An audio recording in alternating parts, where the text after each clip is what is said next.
Good afternoon, everyone. Welcome back to the Spotlight. Please like, favourite, subscribe, and we'll get straight into it. The press conference has been held. Man United versus Man City this weekend. What do we think to start off with? I will get into it straight away and say this is a game United could win. We turn up against big teams. We suit playing big teams where they have the ball, we don't, and we can counter-attack them. We can defend our own box and we get at them and we score a goal. And can we hold on?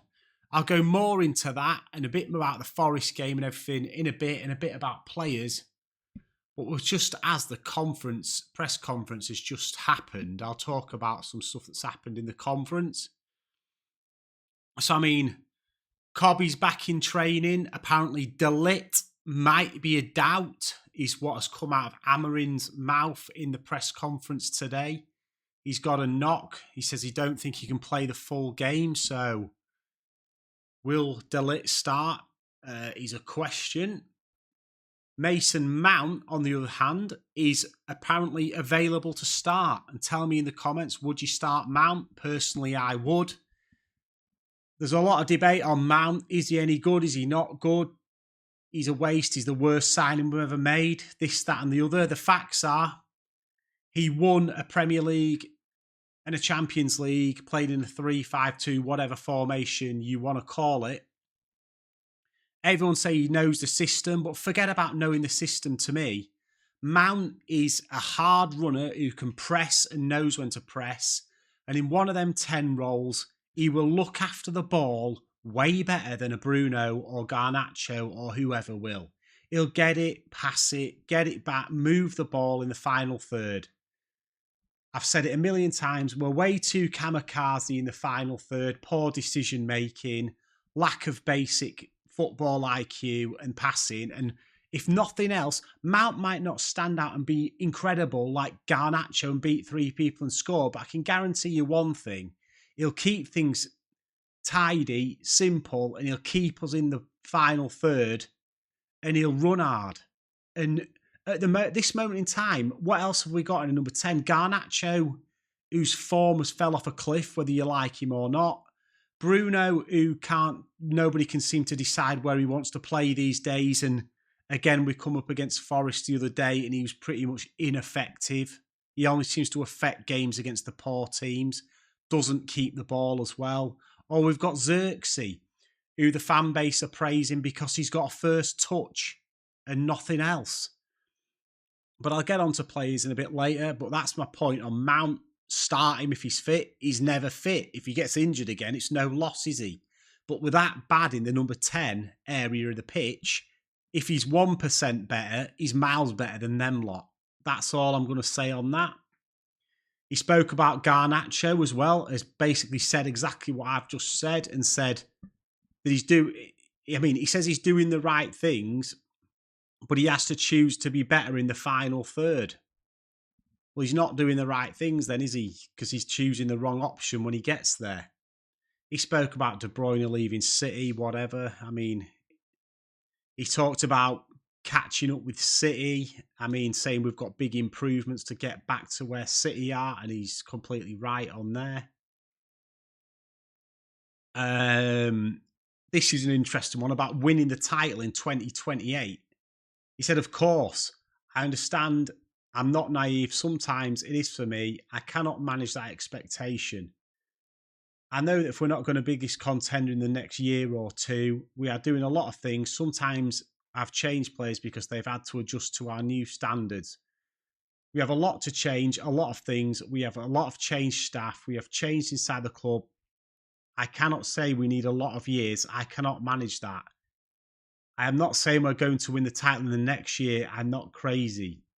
Next year we are suffering, so we can be better. So Amorim there still believes what's happening at the club right now, we can be in the position to try and win the title in 2028.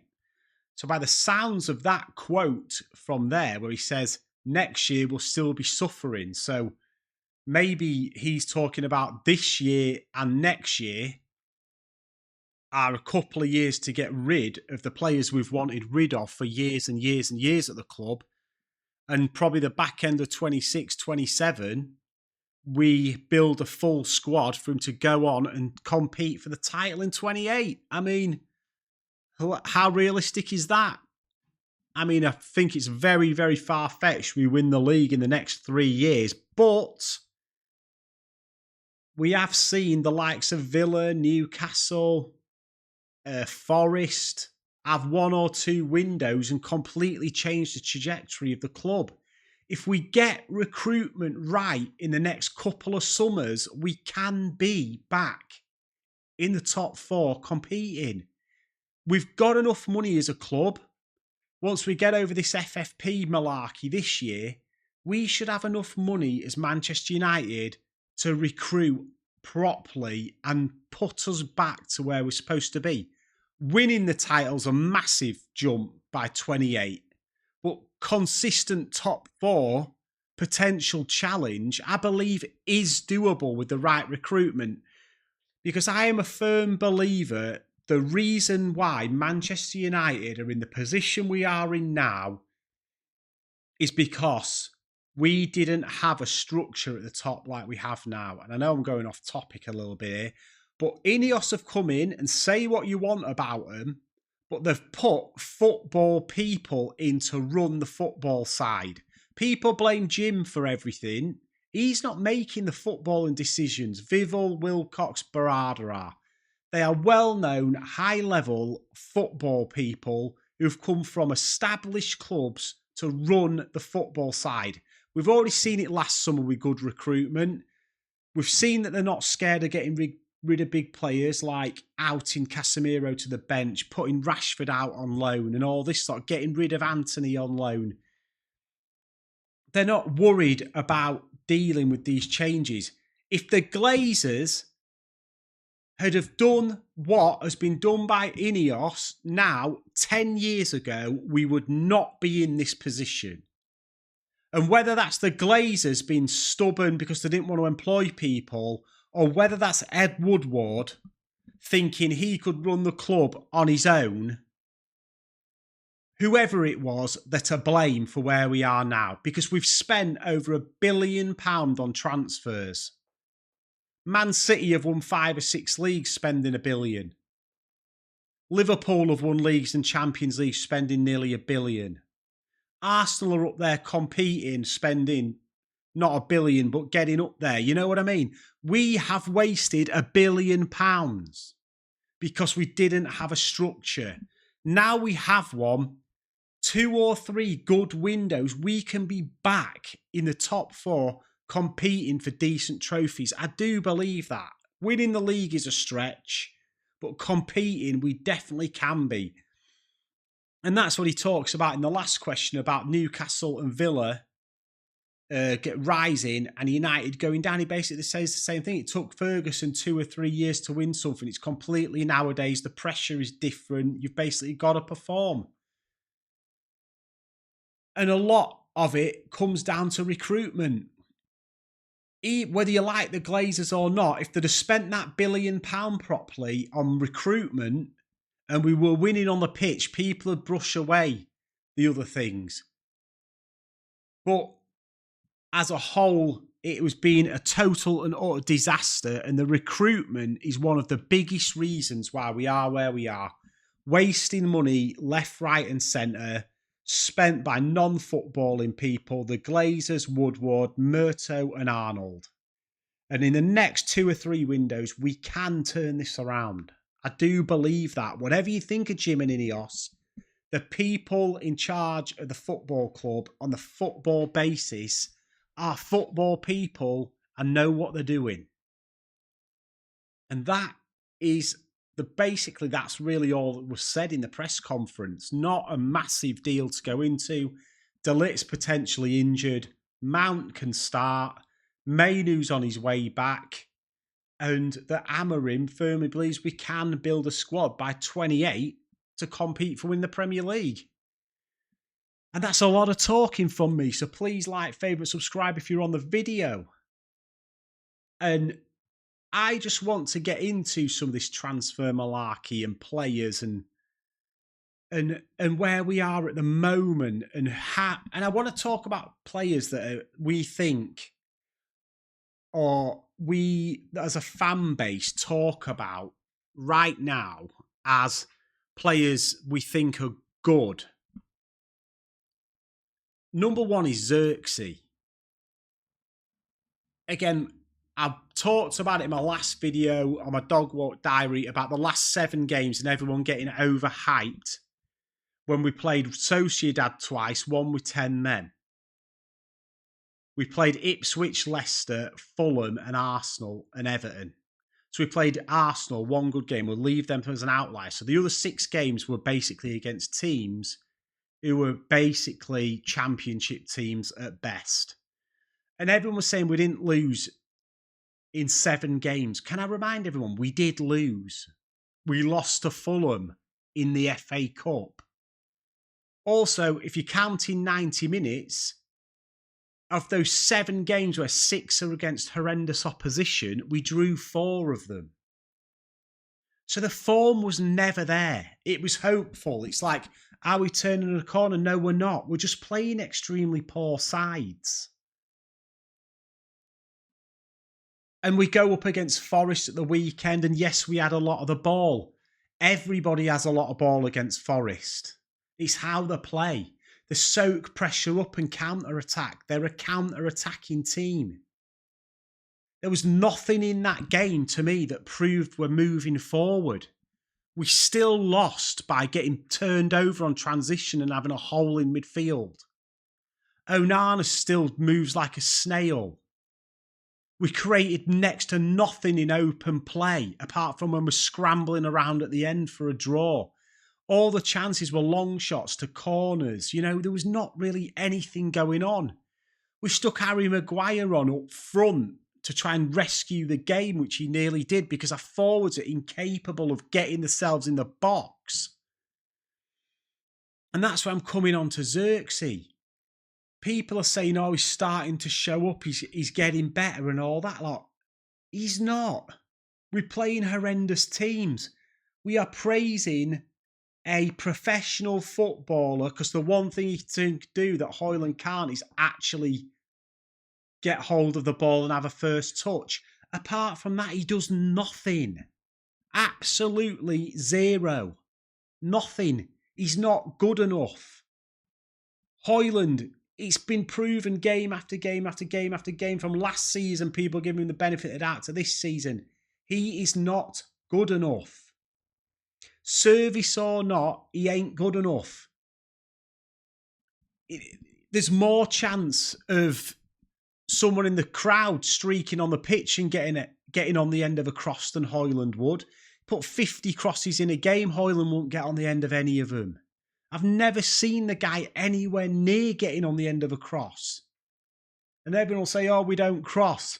He's never in the box. He's never in position to receive a cross. And neither is Xerxes. They're both pathetic.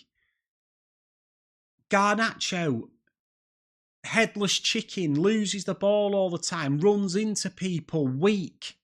Final third decision making and basics, absolutely atrocious.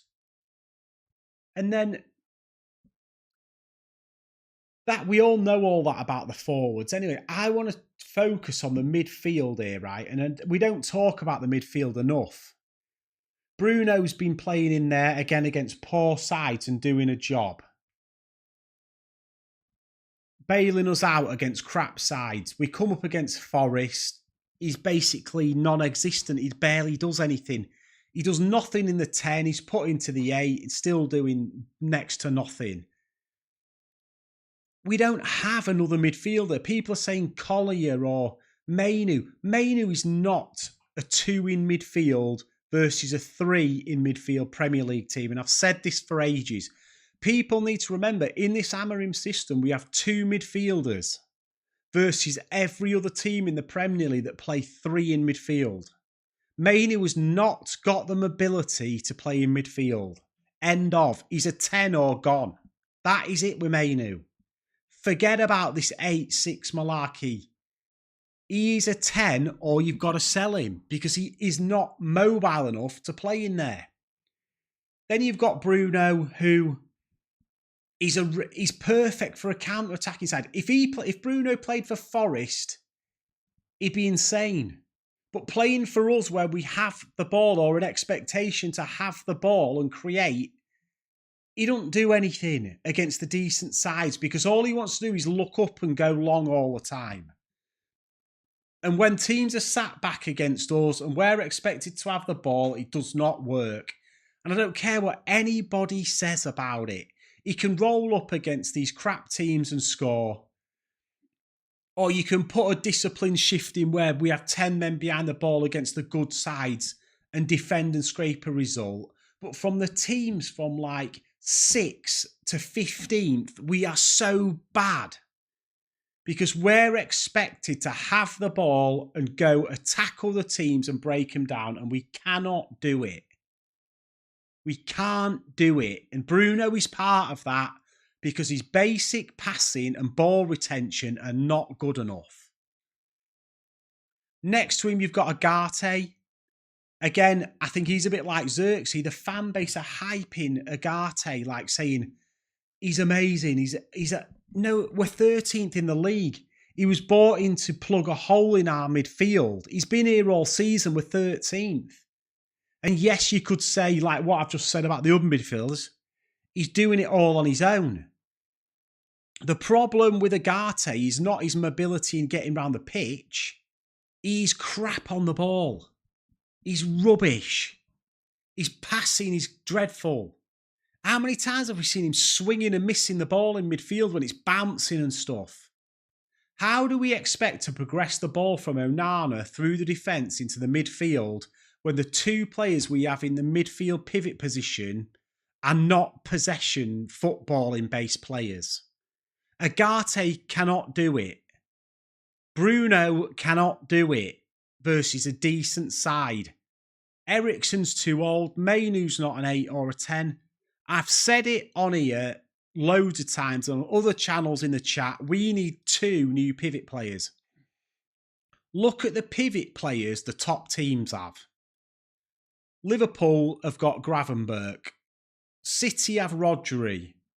Arsenal have Declan Rice. Like people like PSG have Hakimi. Real Madrid have Camavinga. Players like that. I mean, who else have we? I mean, other teams around Newcastle have Tonali. Players who are big in stature, well over 6 foot, so the physical can get around the pitch. But more than that, when they're on the ball, they can play football. I am in the park that Agate is okay for us now if we want to stay between 6th and 12th in the league. If we want to be in the top 1 to 6 consistently, Agate ain't good enough on the ball. Agate is just like Fred to me. He runs round, he wins the ball back a lot, and he loses it a lot. And when he's on the ball, he's an headless chicken and gives it away. It ain't good enough. And I'm not saying don't play Agate now. We have to play Agate now. But if we want to move on to better things, players like Agate, Xerxes, Højlund, Garnacho are not good enough. And I want to move on to the back 4. And I want to say something in defence of Onana, which not a lot of people will do. And it's not about his actual goalkeeping. It's about his kicking and playing out from the back.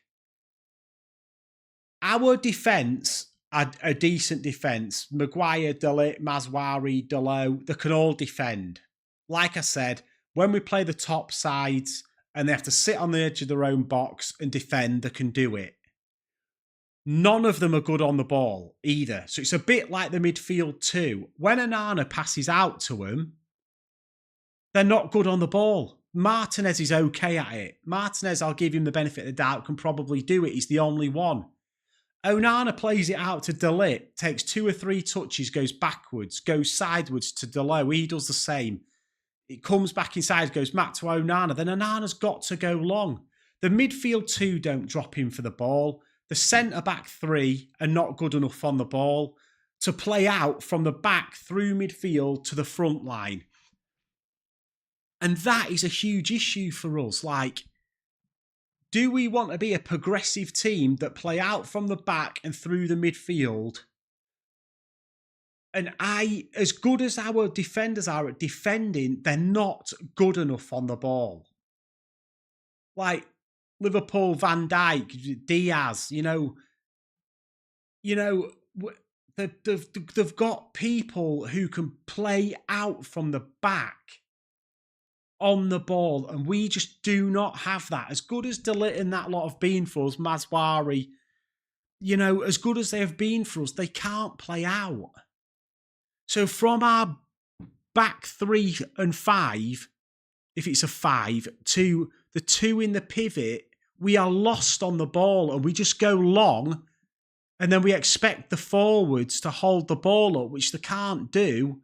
But then when the odd time we do play through the lines and get to the forwards are so poor in possession, it comes straight back. And if you watch any of my videos from ages ago, I've said this loads of times, we have to be better at the basics. And it's why I would start Mount, and it's why Ahmad's so crucial to us, because they are players who get the ball and play simple. There's nothing fancy. There's no long balls. It's all short passing, 1-2s, pass and move, keep possession.